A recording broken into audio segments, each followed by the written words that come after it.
I'm a parish councillor, and very pleased that I am. I had a different experience. I've gone the other way.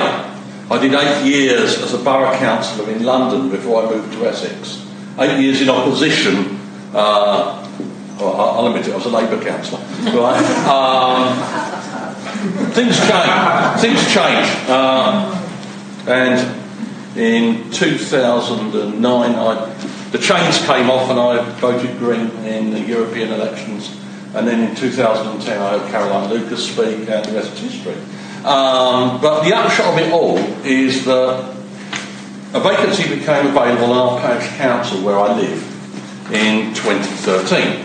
And there was no election. Basically, it was a co-option process. And I just treated this co-option process like a job interview. Right? And I kind of thought, I wonder what these people want me to say.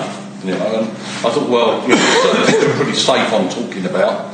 So I complained about the speed of traffic going through the village on that, you know. And one man said, "You realise this isn't party political?" And I nodded appropriately. And there was a number of us who went for interview, but anyway, I got selected. And I sort of, for the first year or so, I kind of went for what I call low-hanging fruit. Right? I thought, I'm going to raise issues which are definitely green, but where I can build some alliances with these people, because no people on the parish council are there because they wear a party label. Technically, everybody's an independent. Right? So, I first of all pointed out the fact that 2 kids had their bicycles stolen and why there were no cycle racks. Right? So, I started off with cycle parking. Right?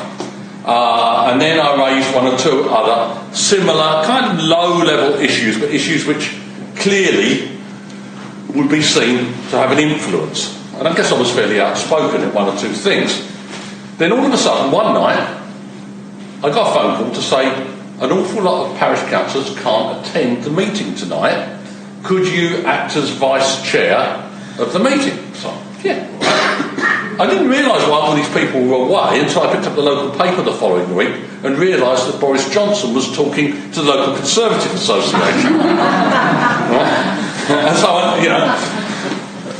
I put 2 and 2 together. Anyway, a guy who I'd been involved with about 20 years before, fighting a campaign to keep our local playing field, right, was the vice chair at that time, and he was about to stand down. And he said to me, "I'd really like to nominate you. Would you accept?" So he did. A year later, the chair of the parish council said she didn't want to do it anymore, and I wrote a whole statement about what I thought the parish council could do for the people of Ingatestone and Fryerning. And in 2017, I became chair of the parish council, which is what I do now. And I have to say, it's become virtually like a part-time job to me. Right? We're the largest parish in Brentwood. We have an office with 1.5 full-time equivalent staff, and basically we have a budget which is increasing, largely because, unlike district and county councils, the precept for parish and town councils at the moment is not capped. Right now, I have to suggest the Tories will probably stop this one fairly soon and do it, but at the moment it's not. So at the moment, I'm currently involved in a campaign to take over a playing field and sports pavilion from the district council. One of the things I passionately believe in is devolution, but devolution down. Right? I believe fundamentally that people identify with the communities in which they live in at a very small level. The people in my village think they live in Ingatestone. They don't think they live in the borough of Brentwood. Many of them don't have much reason to go to Brentwood. Many of them go to Chelmsford in preference, or Billericay. So getting things devolved down seems to me to make really good sense. So we've been negotiating for 18 months with Brentwood Council, who are the most dysfunctional local authority in the country, I would suggest, even though the leader of the council was nominated for a leadership award by the LGA, which is unbelievable, really, but there you go. So that takes up time. What have we managed to achieve? I thought about what I managed to achieve as chair and push people through and got consensus around, because that's really key. I believe what James said passionately, that you're an independent, you build alliances, you try and get consensus and bring people with you. I think we managed to achieve quite a lot. First of all, we've told the ground maintenance contract that we have that he can't use glyphosate in the parish, right? He took some convincing, but I convinced other people it was carcinogenic and they went with it. So that was one tick. We had a pond which needed quite a lot of work doing on it. I wanted the pond to be an attractive place to visit in that. We managed to negotiate £5,000 from the Essex SIF Fund, £2,000 from the Essex Heritage Fund. I've learned how to open pots of money to improve the village. So I thought that was a really good thing. We got a display board up talking about the fauna and flora that's available in the area and so on. So nature kind of things I've focused on as well. Next Monday, I've got a plan to go to the Churchyards Committee to get them to investigate the Green Burial Site for the first time, which would be quite a major step forward. And again, it's softening up people to go with these sort of green ideas over time. Can you change the world by being a parish council? No, you can't. That's not what you should be thinking about doing. What you can do, however, we now move towards 4 parish newsletters a year delivered to each household. You can start to change the agenda of people. You can start to introduce different aspects.